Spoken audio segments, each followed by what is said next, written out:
Mr. Rubini, as we agreed before, maybe we'll start with the overview of your views on the future of the labor markets and the education of the world.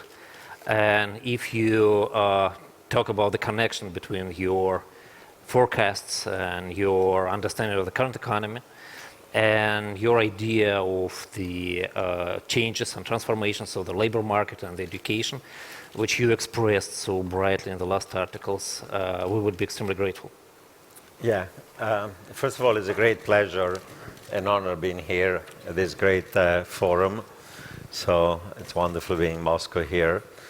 And usually I speak about what's going on in the short run in the global economy. This morning I have a lecture about what's going on in China, in emerging markets, in Europe, in the United States. And there are, of course, short-term economic problems, including the risk of renewed financial crisis. But I think that an innovation forum like this one should be thinking also about the medium, long-term future of the global economy and how technology and innovation is going to change the way we live, the way we work, the future of jobs, and so on. And I would say that while everybody who is a technologist is quite giddy and excited about all the great things that are happening, I often go to Silicon Valley and you talk to these people and you're saying we're on the verge of a cusp of not just information technologies, but also biotechnologies, manufacturing technologies, new financial technology are going to completely change the world, increase productivity and growth. I think one of the key questions that comes to mind are one, what's the future of jobs and of labor, and what's the future of income and wealth inequality. And I think there is a bit in this debate a division between those who are more utopian and those who are more dystopian. The more utopians say, we've had the first industrial revolution, we got the second industrial revolution. Every time a new machine came, people say that's going to displace workers and jobs. And guess what? The increase in productivity, increase income, increased consumption, new goods and services were created, new jobs were created. So now we're in the third industrial revolution. Similar things are going to happen, so there's nothing to worry about. And then there are those who have a more dystopian view, who say that this is very different from the past, and there is a threat long-term to labor, to jobs, to income, and also a shift and rise in inequality that's going to become quite severe. I mean, some people go as far as saying that robots are going to replace not just jobs, but also the human race. Stephen Hawking, who was the greatest astrophysicist of our time, recently gave a lecture in Cambridge saying that humans should start thinking about colonizing other planets because robots and automation are going to replace not just jobs, but also the human race. So that might be a bit of an extreme view of people who think that singularity might be around the corner. But I think it's an important question, the one of what's going to happen. And I think that a few things have happened in the last few decades. One is that trade and globalization has led to a significant offshoring of many jobs that were in the United States, in Europe and Japan. They were labor-intensive, low-value added. Because of trade and globalization, have gone now to emerging markets, especially in Asia, China, but also other economies. And these used to be traditionally blue-collar jobs. They were labor-intensive and low-value added. So we don't produce any more T-shirts in the United States. These are going to China. And even China now doesn't want to produce any more T-shirts, and those are going to Vietnam or Bangladesh and things of that sort. But this offshoring that started in blue-collar jobs that displaced both jobs and incomes in low-value added, labor-intensive industries and advanced economies is now innovation that also extending to services. Many services now have become tradable. Financial services, call centers, anything to do with technology. And now, of course, the jobs that could be done by a call center in the United States can be done by a call center in Bangalore or in Manila. But the key point is that those jobs that are now displaced and offshored to emerging markets, blue collar and white collar, eventually might be replaced by robots, automation, or a piece of software. So today, maybe a radiologist in India, in Mumbai, can do the same job as a radiologist in New York in reading your X-rays or MRIs, but maybe tomorrow there'll be a piece of software that can do it better and cheaper than any radiologist in New York or Mumbai, and the one in Mumbai is paid 1/4 of the salary of the one in New York. Or today, you know, the call centers are in Bangalore or in Manila, but often I use the phone and I call my AT&T service center, and rather than a human voice, there is already a machine ask me a question and I have to answer it. Call them Siri types of machines, or, you know, there are movies like Her and others that show you what happens when machines, a piece of software, can replace also humans. So I think the first stage of this transformation is offshoring of jobs from advanced economies to emerging markets, first blue collar, then white collars.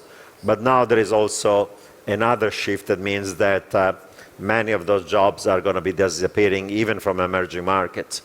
For example, in a place like China today, the iPhones and lots of gadgets, electronics are being produced, say, by Foxconn, that is a company that has maybe 1 million workers in China, but wages are rising in China, and Foxconn now is expecting in the next decade to replace those jobs with automation and robots and machines. So at least in US, Europe, and Japan, levels of per capita income are high, if stagnating, while China is still a middle-income country, or other countries are not even middle income. So the question is, what's going to happen to jobs?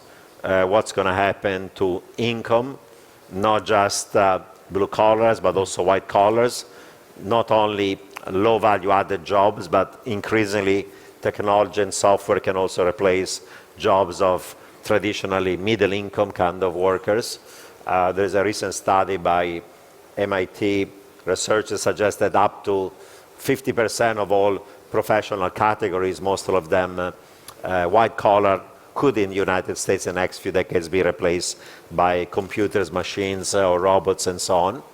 And therefore, there's a question of both jobs, of incomes, and then the implications of all these for income and wealth inequality that is being increasing that inequality, in part because of trade and globalization, in part because technology is becoming more capital intensive, skill bias, and labor saving, in part because in a world in which your market is not millions of people but billions, those who are at the top, the superstar, have a winner-take-all effect. If you are the best lawyer, the best investment banker, the best trader, the best athlete, the best rock star, the best economist, the best journalist, the best guru, you name it, you get the benefits of a market of billion. So those who are in the top 10, 20% of distribution of skills, who are the top, who are the innovator, get the benefits of that innovation. Everybody else in the pyramid gets less of it. And these effects that are winner-take-all effects are being exacerbated by technology, externalities, economies of scale that come from globalization as well. So I don't know whether one should be more utopian or more dystopian. I think it's an open debate. There are arguments both ways, but certainly this is a key issue that we have to think about and discuss. Great. But then, to my mind, something is not getting through. We've had two industrial revolutions already, the pure industrial revolution and the information revolution, the technological revolution lately. The first one brought the efficiency of production to the levels thousands times higher than before. One wheeler started to produce around 7,000 to 8,000 more material per unit of time than before the revolution. Still, we didn't have armies of jobless people. Children went out of labor. The 14 hours work was exchanged to 10 hours work, and then later to 8 hours work. 7 days work was exchanged for 5 days work. And then, in simpler examples, when you, for example, had the principle of the typewriters, and now you have the computers, which are much more efficient, but the number of secretaries didn't change dramatically in the world. The number of secretaries is pretty the same. Do you think the world will still adapt to the changes by allowing people to work in better conditions, fewer hours, fewer days, increasing the age of entry and decreasing the age of exit, or the resource is exhausted?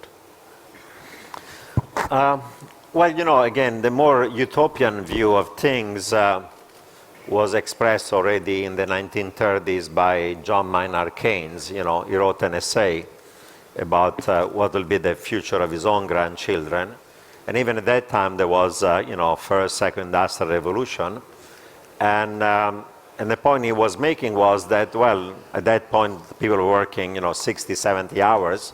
But he said once technological innovation becomes massive, all of us will be able to work less hours. Right? He made an example, everybody working only 10, 15 hours a week and spending the rest of the time, all of us becoming artists and poets or leisure and taking care of our family and friendship and you name it. So that's an ideal world, right? Technology increases productivity, you can produce more goods and services much more cheaply, we may not need to work as much as before, and as we know, one of the sickness of our society, we're all overworked. And therefore we can live in a world in which actually we can pursue the things that make actually humans, being poets, philosophers, artists, care about the world and things of that sort. That's a utopian world. And of course, you know, people 200 years ago maybe worked 70 hours and then 50, then 60. The average work week today is 40 hours. And who said that we cannot go back from that to 30, to 20, to 10? And that's the story, and better working conditions and not using children and all the rest. I think that the challenge to that view is the following one. One of the things happening right now is that, as I pointed out, technological innovation is increasingly becoming not only capital intensive, but it's also becoming skill bias and labor saving. And that means that actually if you are among those who have high human capital, if you are an entrepreneur, if you are an innovator, if you have the kind of skills that cannot be substituted by machines or software or computers, you are in actually quite high demand. You know, I spent the last 2 weeks of my life traveling around the world and working on average 12 hours a day. Even during Saturdays and Sundays. I was just all over Asia, from Seoul to Tokyo, then went to Washington. I went to NYU for 4 hours to teach my class, then I rushed to the airport. I came here, and I've been working yesterday and today, and tonight I'm going to take a flight and go to Beijing for the next 3 days. So those who have the skills and the human capital are in high demand, and actually they work longer and longer hours. I live in New York, where typical investment banker works 100, 120 hours a week. And we could be actually in a world that is the opposite of the one of John Maynard Keynes. It's not a world in which everybody works 15 hours and then we have leisure, but those who have skill, they are in high demand. Those who are entrepreneurs, those who are innovators, or who are creators are in high demand, and they end up working 100 hours a week and maybe be rewarded significantly for their work, while everybody else whose job, whether it's white collar or blue collar, low value added or medium value added, is replaced by machines, is totally dispensable. And there is no jobs for them, or jobs that are too mediocre to give you a living wage. So the idea was that technology would increase productivity, and the benefits of those productivity increases will be spread across the board for everybody. So we all benefit out of that. But what if technology is capital intensive, so those who own financial and real capital get the benefits, those who are skilled innovators get the benefits and the profits and the rents from that innovation, and everybody else is displaced by machines, robots, automation, and software, and they don't have any jobs. I mean, it might be a bit of an extreme caricature. Maybe they have jobs, but they're mediocre jobs that are paid very, very poorly. So it might be actually a society in which the problem is not just capital versus labor, but might be between different types of labor. The labor that actually benefits, that is complementary with technology, because it creates the technology and the capital, and the labor that essentially is substituted by technology. That will be a very, very different world from the more utopian ones in which we all have 10 hours a week of work and the rest of the time we can do the beautiful things that make us human. Great. But then I have three questions at once, because there are the three major forces to my mind which will interfere and interact with the process. Let's start with the services part of the equation. There are so many services in the world now which we didn't dream of 100 years ago. Imagine psychotherapists working with every other and maybe every first person in America and every third person in Russia as of today. This number is a product of the technology, of the ability of many people to pay for that, and ability of many people to get away from their working places and become psychotherapists. And babysitters who are now the ordinary, the regular person in the world, and mid-income families have babysitters, and even low-income families have babysitters. They didn't 100 years ago. And many other services which emerged from the Industrial Revolution, and now they developed, and many more to come. Maybe this is one of the solutions to the problem of the imbalance. It's an interesting and valid idea, and services, certainly we don't know which are going to be the new jobs of the future that are going to be generated by all these technological innovations.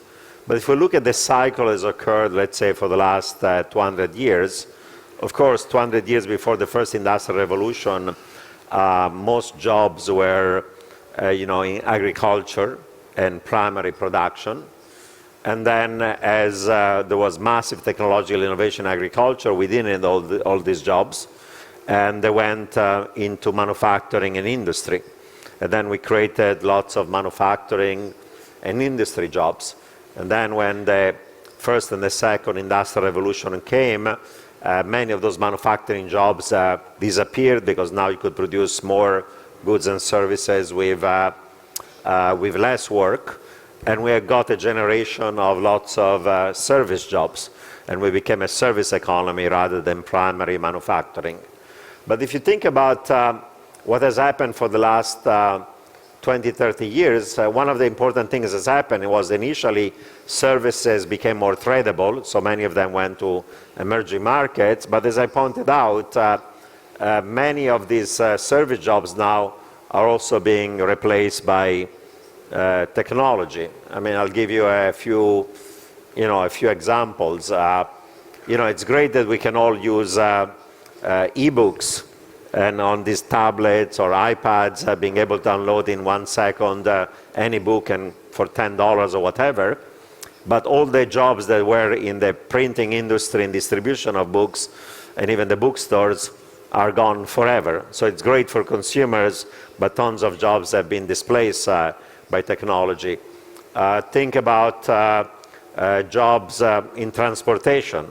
We know that now there is Uber and lots of services, but we know the future is one of, it's only a matter of time of driverless cars. So all the truck drivers and all the Uber drivers are going to be gone, and be gone for good.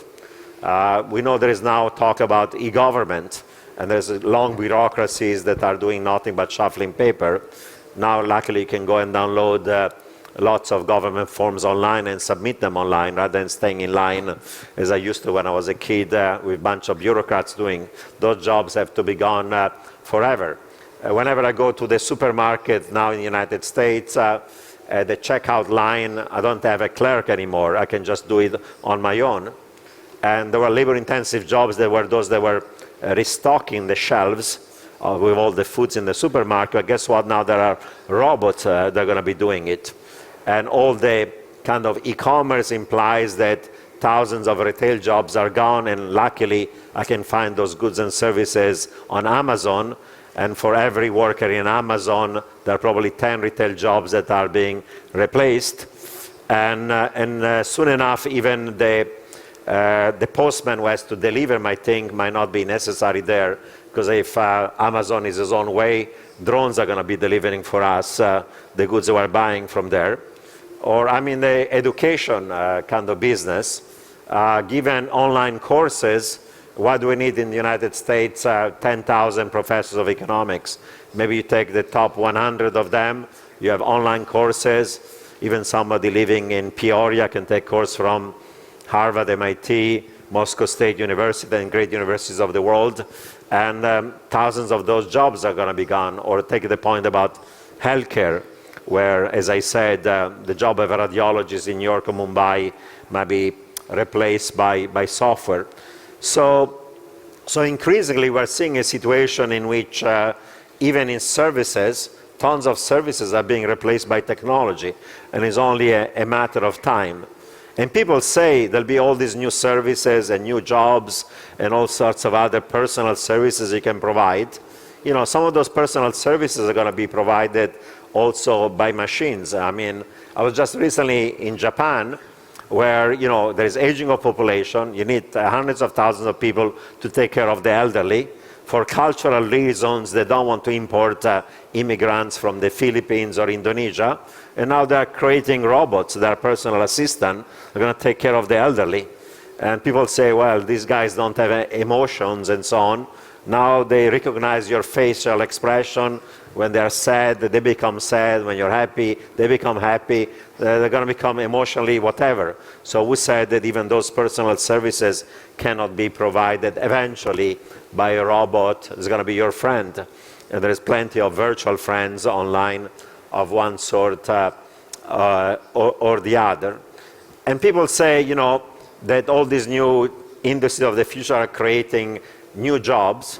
But take a few examples in technology. Take, you know, Apple or Amazon or Google or Instagram or Facebook or you name it, or WhatsApp. You know, when WhatsApp was acquired by Facebook for $19 billion, $19 billion was a company with 50 employees.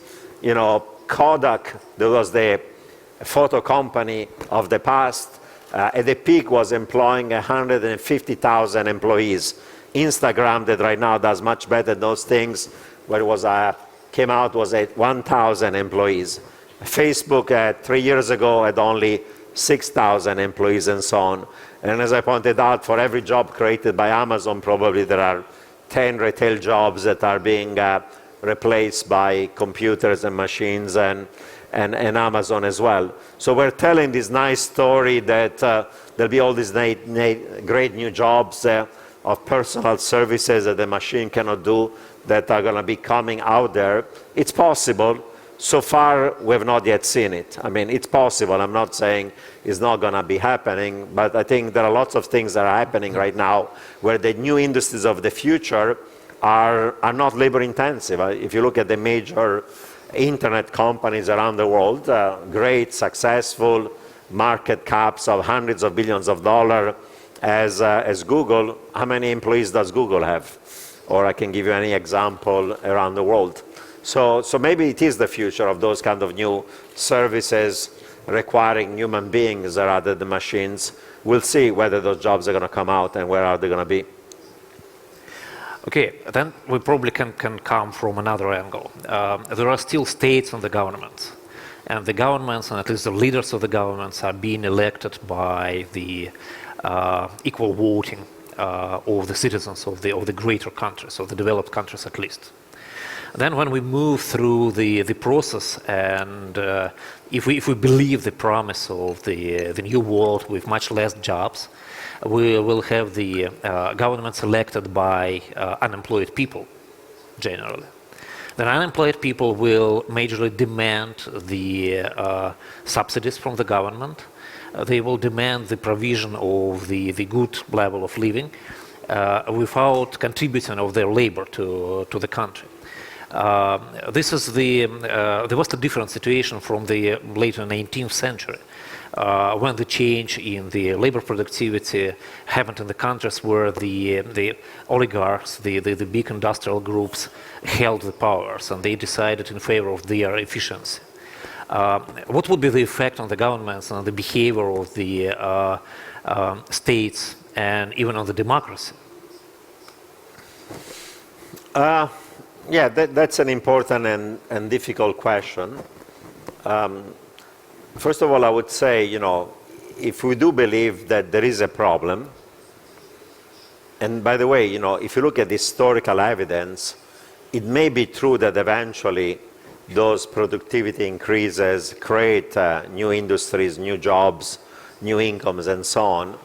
But that period of time can be quite long. For example, economic historians, have shown that during the first industrial revolution, real wages actually stagnated for almost 100 years, and was only afterwards that eventually we created lots of new goods and services that increase the jobs and the incomes of even working class people. And the transition lasted, almost 100 years. Or, for example, in the United States, median incomes in real terms now have stagnated for 25 years. So, when you didn't have democracy and you were a worker and there was not universal suffrage, tough luck. That adjustment would occur, and politically those who were below had to accept those adjustments, and there was maybe turmoil, there were strikes, there were revolts, but with some exception, those things did not lead to revolution. But those were kind of wise enough among the bourgeois classes realized that either you created a welfare state and you improved the working conditions, the material condition with education, healthcare, pension, unemployment benefits of the masses, and that was the condition for sustaining liberal capitalism, or otherwise you led revolution. And some countries did it. Some countries like Russia did not do it, and you ended up with communist and the Soviet system. So I would say that, first of all, if we do believe that these things are going to be disruptive for long periods of time, we have to think about the policy solutions. And there might be enlightened policy solutions. We have to make sure that we educate our children in a way that makes them be able to compete in this globalized digital economy. The kind of skills education you need can be discussed, but maybe there are ways of providing people with the tools that they're not going to be displaced by technology and machines and so on. That's the first solution. The second solution is that if some people are going to be losers for good and their incomes and their jobs are going to be displaced, some degree of progressive taxation that says those who are fortunate enough, because sometimes it's not just a matter of being skilled with more skills or with more intelligence, sometimes it's good luck or bad luck. Those who are fortunate enough to have done well will have to be taxed more, owners of capital and those who are doing better in the distribution of income, so that we do either redistribution of income to those who are losers, or we give them then education, training and skills to be able to compete and so on. So you have to think about social policies of redistribution that avoid more radical political choices. Some people go as far as saying, our democracies are not going to be working any longer because we'll have a bunch of people that are displaced and they're going to be following policies of redistribution, of taxation, of non-openness to technology, to trade. That's going to actually suffocate the entrepreneurial spirit of those who are innovators, and economy will stagnate. And people have these, I believe, delusions of going back to the kind of Platonic ideal of democracy, where there was a bunch of benevolent wise men, or women, in that case was only wise men in ancient Greece, where the philosopher and the statesman who can think about better policies for everybody else. So some people say, democracy is not going to work and we need some form of benevolent autocracy. But I fear that more than a benevolent autocracy in that scenario, we end up into non-benevolent autocracy. And my example are not just books like 1984 by George Orwell or The Brave New World by Aldous Huxley, but if you go and see the movies, the Hunger Games, what is the Hunger Games? It's a society in which essentially those who are dispossessed where the losers are essentially living in concentration camps, in colonies, and those who instead are the elite or are being succeeding because of technology and innovations are imposing their own dictatorial preference on everybody else. So it becomes not a benevolent autocracy a la kind of philosopher states of Plato, but becomes actually one in which you have to use violence and power to keep the masses and the mobs of people who are dispossessed under control, to make sure that those who are elites are getting their own luxury and their own benefits. So it might not be, those changes politically might not be towards a more benevolent forms of autocracy, but a more malevolent one. And that's the risk that we face in the long run, that will be the political outcome of these trends if you don't create a society in which actually you give more opportunity to people. A democracy might die, but it's not going to be a kind of like the king philosopher kind of realm. It's going to be a much more ugly one, like the Hunger Games. And if you haven't seen those movies, it's worth seeing them. The politics doesn't stop with the borders of one state. And we have the whole world with almost 200 states. The states are vastly different in terms of GDP per capita and the wages, the production per person, and in other senses. To what extent the process will differentiate the countries even more? Because we know that when labor is cheap enough, you do not need the innovations in order to produce jobs. You just use labor because it's very cheap. And generally some people say that in ancient Egypt the pyramids were built by slaves because slaves were cheaper than innovations. And there were no scientists because scientists were more expensive than slaves. To what extent we can see the world divided into roughly two parts: the innovative part where people lose their jobs to robots, and the part where labor is cheap, and that's why people still work there, and robots do not touch the economy of these countries. Well, certainly, you can produce the same goods and services with more capital and less labor, or with more labor and less capital. And we see that phenomenon throughout the world. Some industries in advanced economies where labor costs are high are now fully automatized. Machines are used rather than labor, while similar goods and services in many emerging markets are being still produced by more labor-intensive forms of production. Even in more advanced kind of industries, like, look at the automobile sector.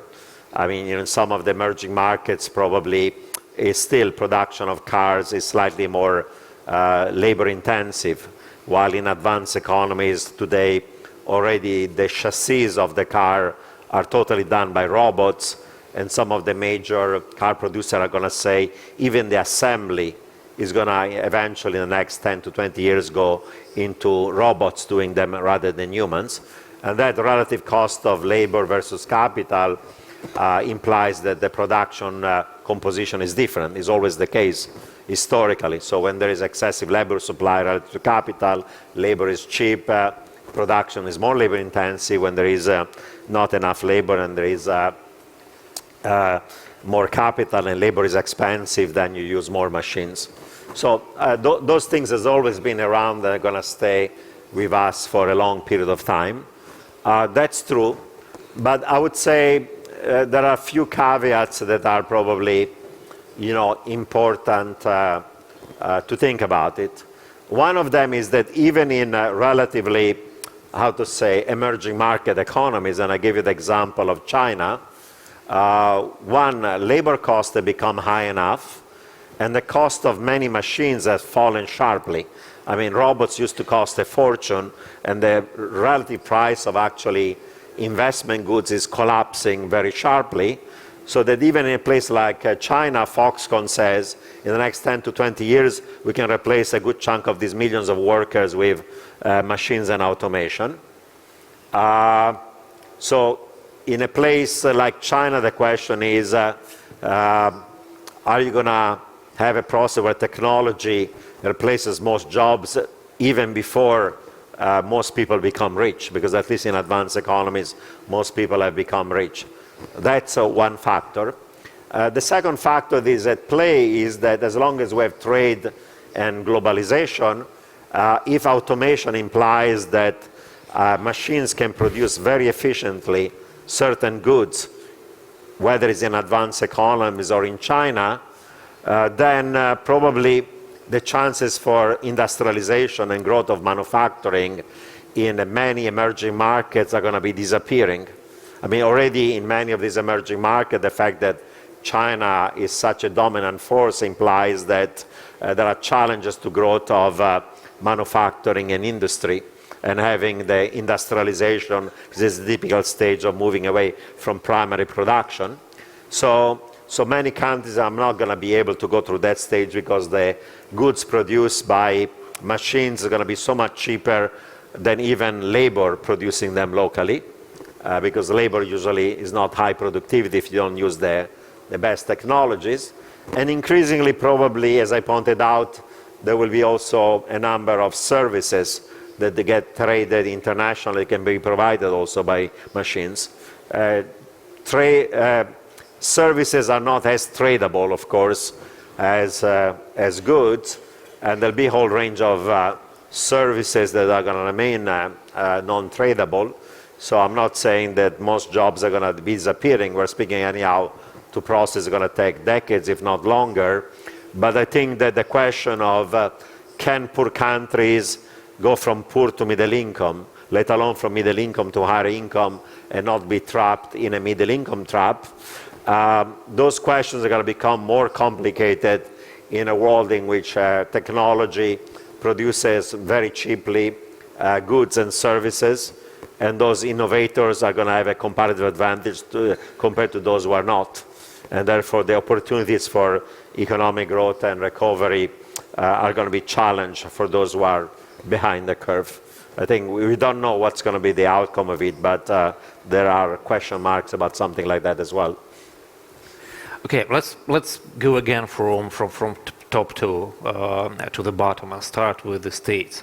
When we talk about states who are the winners of the competition, who go through the innovation process and who establish the economy based on innovations and consume less labors and produce more technology, what are the features of such states? What do they do in order to become the successor of the beneficiaries of the revolution, as opposed to the countries who are said to be losers? Well, first of all, you have probably to think a little bit about what are going to be some of the industries of the future that are going to be important, the new industries as opposed to the traditional one, and then identify which countries have the skills to be able to be innovators in this in competition. You know, I would say there are at least 6 new industries of the future. One has to do with ET, what I call it, energy technologies. That is not just non-traditional fossil fuels like shale gas and oil, but also green economy, clean tech, stuff having to do with the environment and so on, solar and whatever not, battery, fuel cells, and so on. That's one aspect of it. Second aspect of it is going to be biotechnologies, stem cell research, biomedical research, neuroscience, things going to make us live longer and healthier. And there is a whole revolution there that's going to go through gene therapy. Third one is information technologies, Web 2.0, 3.0, social media, cloud computing, Internet of Things, and all that stuff that's happening with all the apps. The fourth one is going to be MT, manufacturing technologies, robotic automation, artificial intelligence, nanotechnologies, 3D printing, personalized manufacturing, and you name it. The fifth one is going to be FT, financial technologies, or fintech. There is a revolution also in the provision of financial services, online payment system, cryptocurrencies, peer-to-peer lending, technology applied to asset management. And the sixth one is that, unfortunately, in a world in which there are still geopolitical conflicts, there is still demand for weapons, and weapon systems are becoming increasingly high-tech, whether it's drones or application of high-tech system to weapon system of one sort or another. So these are at least six, and within them there are many subsectors. So, and then you can ask yourself, take countries like, say, US, different parts of Eurozone or Europe, take emerging markets like Brazil, Russia, China, India, to speak about the BRICS, take Korea, take Japan. Ask yourself, in these six industries of the future, which countries seem to have more comparative advantage, in how many of them, and so on and so on. I think that's an open question. But I would say that the things that probably drive being able to be at the frontier of these things are, one, having the right type of human capital, because these are things that are highly sophisticated, that require having, how to say, enough people that are very good in what people refer as STEM, science, technology, engineering, and mathematics. Those are the kind of things that, broadly speaking, are necessary. So you need to have human capital and the right type of human capital. You need to have an overall institutional system and business environment that is conducive to have creative destruction, in which you have startup firms, new firms that create all these new innovations, as opposed to one that doesn't foster that type of creativity and innovation. And there is an important role that even the government and the public sector can play in fostering, say, basic research that leads then to the kind of application that you need and want. You need usually a dynamic private sector, because most of these innovation, with few exceptions, do not occur probably, in the public sector. So you need also the right type of infrastructures. So it's a combination of human capital, investment in physical capital, investment in infrastructure, good institutions, and good technological capital that you have to develop over time that takes you to a place where you want to be. It's a combination of all of these things together that you need them to be more successful in more of them. Great, and we're essentially coming to the end of the lecture, and the last question should be about the topic of the day, right? We haven't touched it really before. When you talk about the human capital, you talk about the education. Generally, there is the direct connection between the education and the success of people in the world today. We know the curves, but then probably the new qualities of the human capital demand changes in how we teach people. At least in Russia, we know that Russia is focused on making a small piece of Google out of students. They need to memorize facts. They need to memorize the explanations. They are hardly taught to be entrepreneurial. They're hardly taught to be excellent at what they do.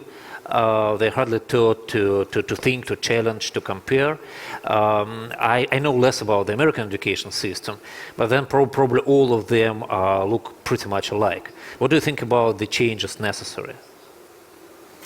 Yeah, I mean, it's a bit of a complex thing, and I don't have a strong view, because there is a debate on what kind of education is necessary for the young people to be able to be competing in this global economy and to be creative and innovative. And by the way, not everybody can be an innovator or an entrepreneur, but you want certainly a larger number of them to be so.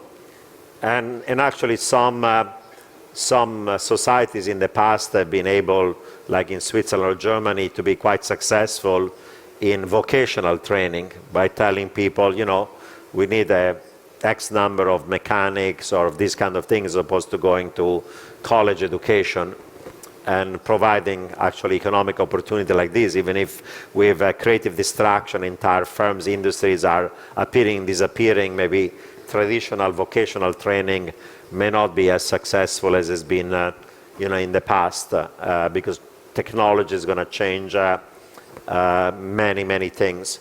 But certainly, mechanical learning or memorization is not necessary any longer. You know, anybody who has access to a smartphone has a second brain where, you know, I used to, as a young student, I've been going to libraries and look through dusty bins for the right book to find some important statistic or fact or historical event.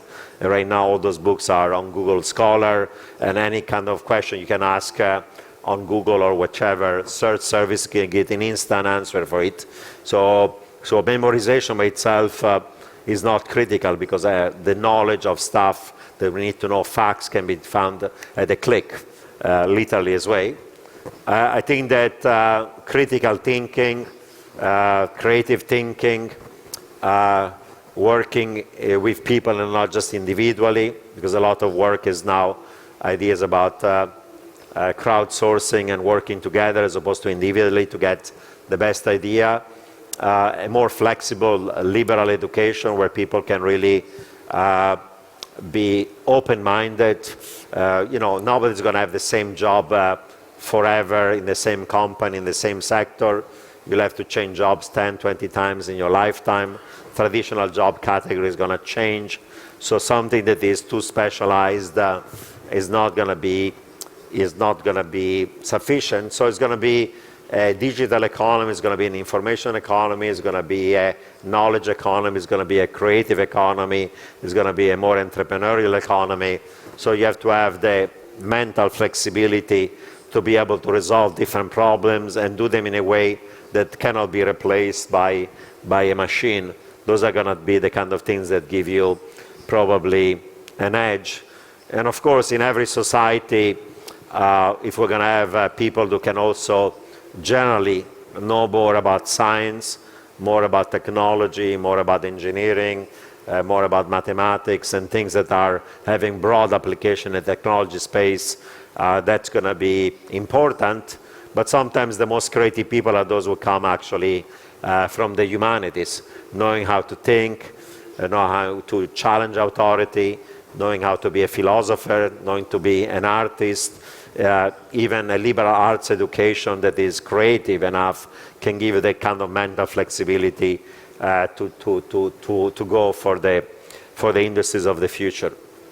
So I don't know that we have yet the right educational model is going to be the right one for everybody.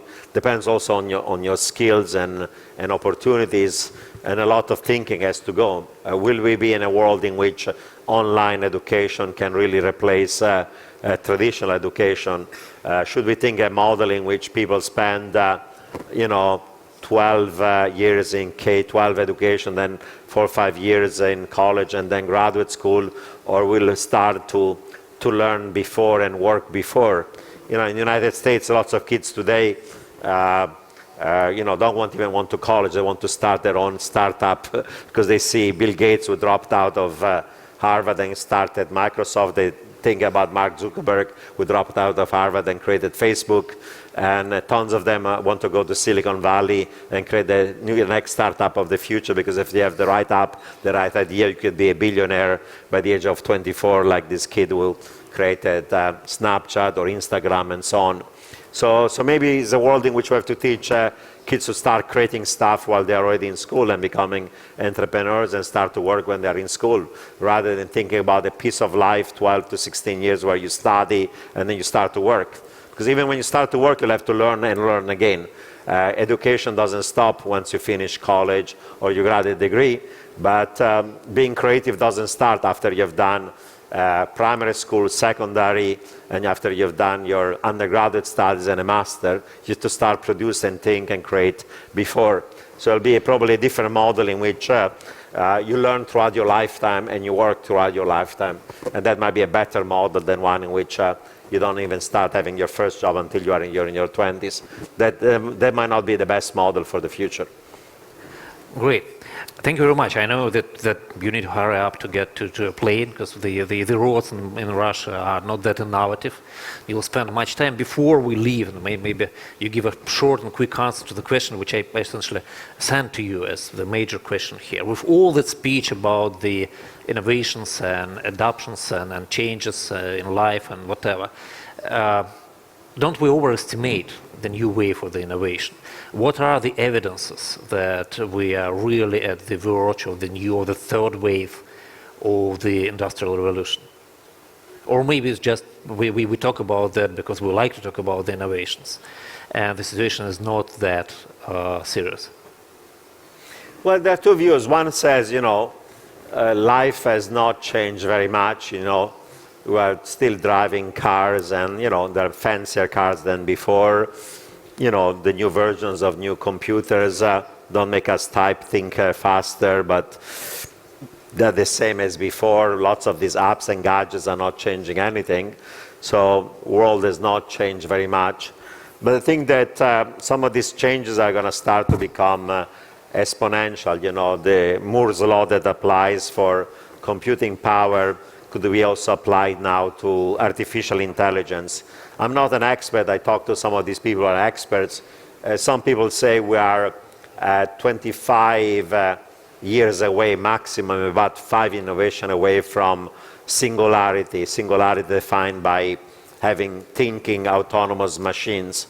And people say when that happens 25 to 30 years from now, you're going to have thousands of Einsteins that in parallel thinking machines can resolve all the problems of physics, of energy, of lots of stuff that has to do with science. So things are going to be changing very, very fast and exponentially. So it's hard to tell, but I think things are changing very rapidly. I mean, I'll give you an example. I spent a week this summer going to the Galapagos Islands, this beautiful place where Darwin supposedly discovered the theory of evolution by looking at the finches. So I read a couple of books about the theory of evolution. I hadn't done it since I was in high school, so my knowledge of biology was a bit rusty. So it turns out that the planet Earth has been around for 4 billion years. There was no life for another 500 million years. So life on this planet has been for 3.5 billion years. For a long time was this monocellular organism. Mammals have been around only for 400 million years. And the human race, in terms of Homo erectus, maybe has been around for 100,000 years, but Homo sapiens has been around for maybe 10,000 years. So first observation, we think that we are at the top of this pyramid, but in the history of 4 billion years of this planet and 3.5 billion of life, we're totally an appendix, at maximum 10,000 years. But in these 10,000 years from the prehistoric case where it's scribbling something, we've created all these new amazing technology are completely changing the world. And I don't know whether singularity is 25 years away or 30 years away or 40 years away. But in an extreme view of the world, we worry about machine replacing jobs. So what if machines are going to be replacing the human race? We're really a footnote in the history of this planet, let alone in the history of this universe. Maybe things are going to change so much that we are going to be totally obsolete as a human race, and deeper and more sophisticated form of life, like machine life, are going to take us over. That's why Stephen Hawking says we should start thinking about colonizing other planets. Maybe it's an extreme view, and maybe somehow there'll be a symbiosis between humans and machines in a way that actually everything's going to become much better. But I think many things are changing very, very, very fast. As I said, take the auto industry. It's only a matter of time when the issue is not going to be whether there's going to be a driverless car, but the issue is going to be, can anybody be allowed to drive a car? because once you realize that driving a car by a human is so much more risky, because 95% of accidents are caused by humans, mistakes, then you're not going to be allowed to drive a car, be only driverless car, and maybe in a closed circuit you can just, for hobby, drive a car old-fashioned way. So we might be on the cusp of stuff that in the next 20, 30 years are going to change the world in more radical ways than the past. And certainly for people who are young generation, those kind of technological innovations radically change the world. You know, I used to live in a generation where, you know, if you become a doctor, you know, you'll have a good job. If you become a lawyer, if you become an economist, a computer scientist, and so on. But even those traditional job categories may be completely disrupted by technology. So if you are born today, what should you study? What you should specialize? I think it's an open question much more than the past. So in many ways, nothing has changed radically, but probably the next 30, 40 years are going to be very different from the previous 40, 50 years. I think we might be at the cusp of major new disruptive technologies that are going to change the way we live, we work, we interact, and all the rest. You've set a very optimistic note to the end of the lecture. Mr. Rubini, thank you very much. The time is over, unfortunately for us, not for you.